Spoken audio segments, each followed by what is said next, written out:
स्वाति से ज्यादा उसके रिश्तेदारों को उसकी शादी की चिंता है।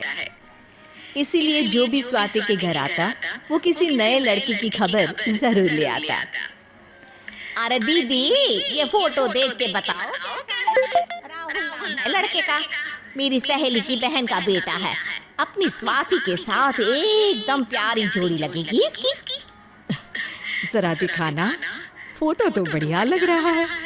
कोई गलत आदत वादत तो नहीं है ना इसे? और कमाता कितना है? अरे कोई गलत आदत नहीं है दीदी। आप कहो तो एक मीटिंग करवा देती हूँ, फिर सब कुछ फाइनल कर लेना। हाँ, ये सही कह रही हो तुम। संडे को स्वाति के पापा भी घर पे ही रहेंगे। बुआ फिर वहाँ से चली जाती है और रात को स्वाति की माँ उससे कहती है, स्वाति बेटा, आज कमला बुआ ने एक लड़के की फोटो दिखाई है। संडे को वो लोग मिलने आ रहे हैं, तैयार हो ना तुम बेटा?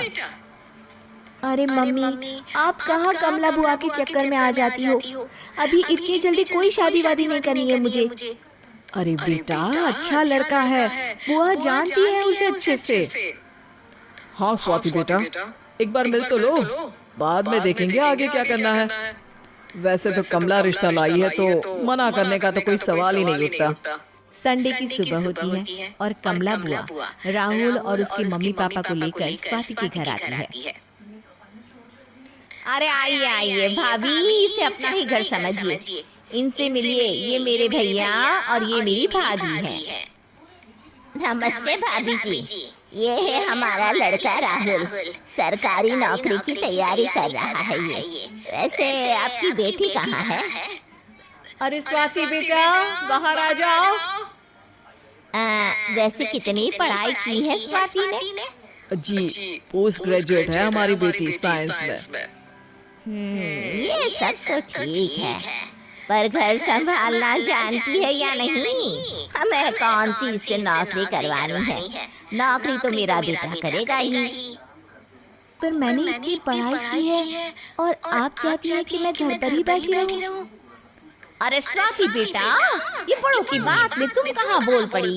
हम सब देख लेंगे क्या करना है क्या नहीं। हम तो इसी बात पर विश्वास करते हैं कि घर के लड़कियां घर में ही रहे तो ज्यादा अच्छा रहता है। वरना भाई साहब, आप तो आजकल के हाल जानती हैं, कितनी घटनाएं होने लगी हैं औरतों के खिलाफ। स्वाति बेटा, रसोई का काम तो पूरा जानती हो ना? शादी के बाद तुम्हें ही संभालना है वो सब। अरे बहुत अच्छा खाना बनाती है ये, आप सब लोग इसकी तारीफ करते नहीं थकेंगे। लो भाई, हो गई मीटिंग, अब शादी की तारीख फाइनल कर लेते हैं, क्यों भैया? भाई, हम तो पंडित जी से चर्चा करने के बाद ही तारीख फाइनल करेंगे।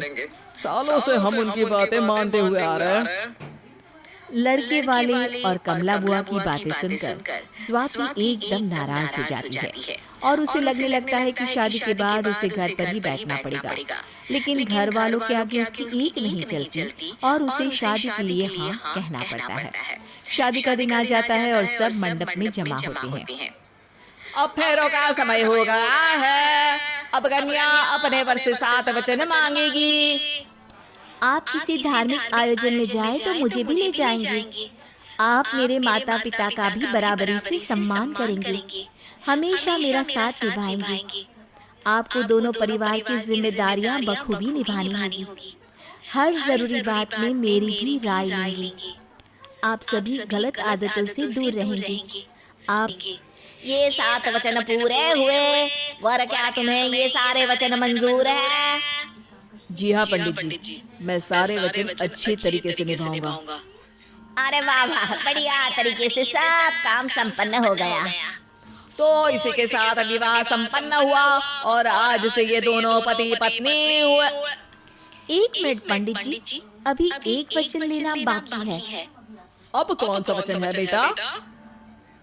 मैं अब हमेशा के लिए किसी दूसरे घर में जाने वाली हूँ, तो पति के अलावा मैं अपने सास ससुर से भी एक वचन लेना चाहूंगी। अब कहो बेटी। मैं ये चाहती हूँ कि मुझ पर किसी बात की कोई पाबंदी नहीं लगाई जाएगी। मुझे सब कुछ करने की आजादी होगी और मैं भी विश्वास दिलाती हूँ कि मैं एक अच्छी बहू बन के दिखाऊंगी। स्वाति की बात सुनकर उसके सास ससुर एकदम चौंक जाते हैं और कुछ बोल नहीं पाते कि उतने में कमला बुआ बोल पड़ती है। अरे बेटा, ये भी कोई कहने की बात है? रानी बन के रहोगी तुम तो। वचन देने से पहले सोच लीजिए, क्योंकि शास्त्रों में वचन ना निभाने वालों के लिए नरक से भी बदतर सजा लिखी है। स्वाति की चालाकी से वहाँ मौजूद सब लोग प्रभावित हो जाते हैं और लोगों में बदनामी ना हो जाए, इस कारण स्वाति के सास ससुर को उसे वचन देना पड़ता है। अरे कैसी अपशकुन वाली बातें कर रहे हैं आप पंडित जी।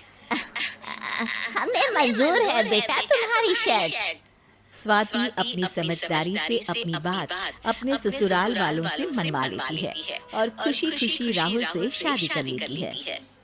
अब से हर शादी में मैं खुद 8 वचन दिलवाऊंगा। ओम मंगलम मंगलम मंगलम।